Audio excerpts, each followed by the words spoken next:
Eh bien, salut tout le monde, j'espère que vous allez bien. On se retrouve aujourd'hui pour une nouvelle vidéo. Comme vous l'avez vu dans le titre, on va parler de MIUI 11, la nouvelle mise à jour de Xiaomi pour ses smartphones. Moi, je vais vous la présenter spécialement sur le Xiaomi Mi 9T Pro, smartphone que je vous ai déjà présenté plusieurs fois. Vous retrouverez le déballage et mon avis complet.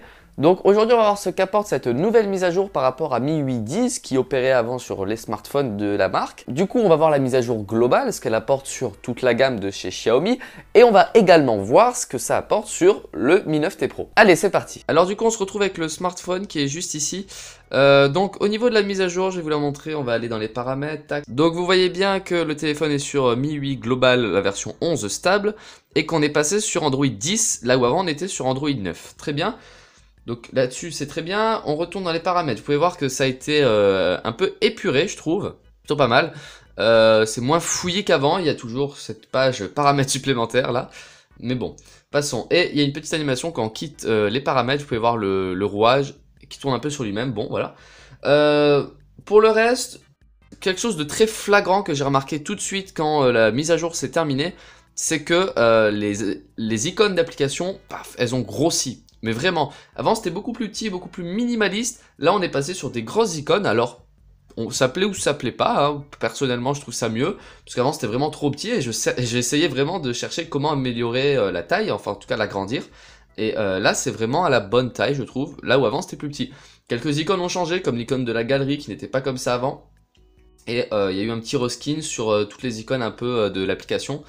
Et c'est vraiment pas mal. Autre chose, mais de vraiment très petit, on a eu quelques petits changements de couleur, comme ici avant ce soleil qui était pas blanc à ce point, donc tout ça qui est fait au niveau du contraste pour améliorer l'expérience, c'est plutôt pas mal. Une autre nouveauté, quand on ouvre la caméra, alors vous allez voir que quand on change la vision, on a un petit effet de lumière qui n'était pas là avant, voilà je suis ici.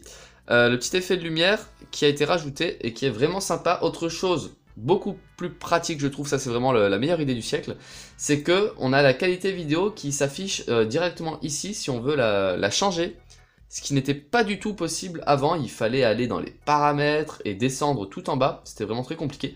Ici on l'a au moins directement, voilà si je me loupe pas, on a accès directement à ça, c'est vraiment beaucoup plus pratique, hein, c'est quand même un truc à souligner. Et au niveau des petites accès, voilà, il y a eu un reskin sur l'application.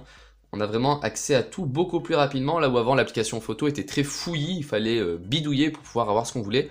Maintenant tout est beaucoup plus court. Pareil, dans tout ce qui est changement d'application, tout ça, je trouve que les effets sont un peu plus fluides. Après ça c'est peut-être moi qui me fait mon avis, mais c'est l'impression que ça me donne. Autre grosse nouveauté, c'est l'Always On Display qui existait déjà, mais ici il a été complètement augmenté.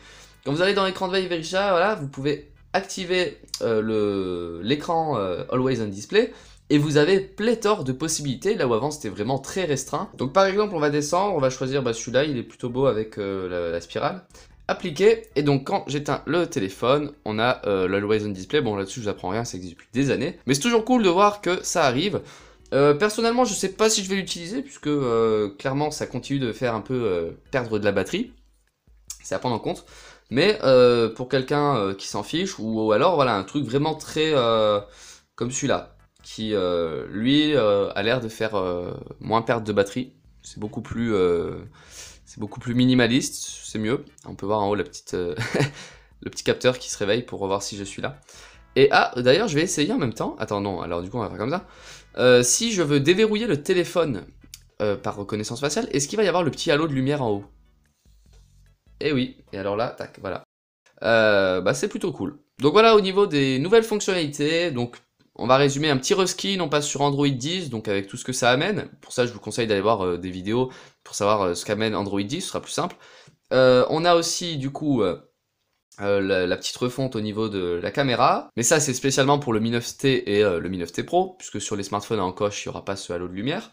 Et également, nous avons du coup les petites fonctionnalités pour l'écran Always On Display et toute la refonte des fonctionnalités et des paramètres. Voilà. Donc c'est vraiment très bien. Là-dessus, on va se laisser là. Sur ce, j'espère que vous aurez apprécié cette vidéo, on se retrouve très bientôt pour de nouvelles vidéos. Allez, bye bye!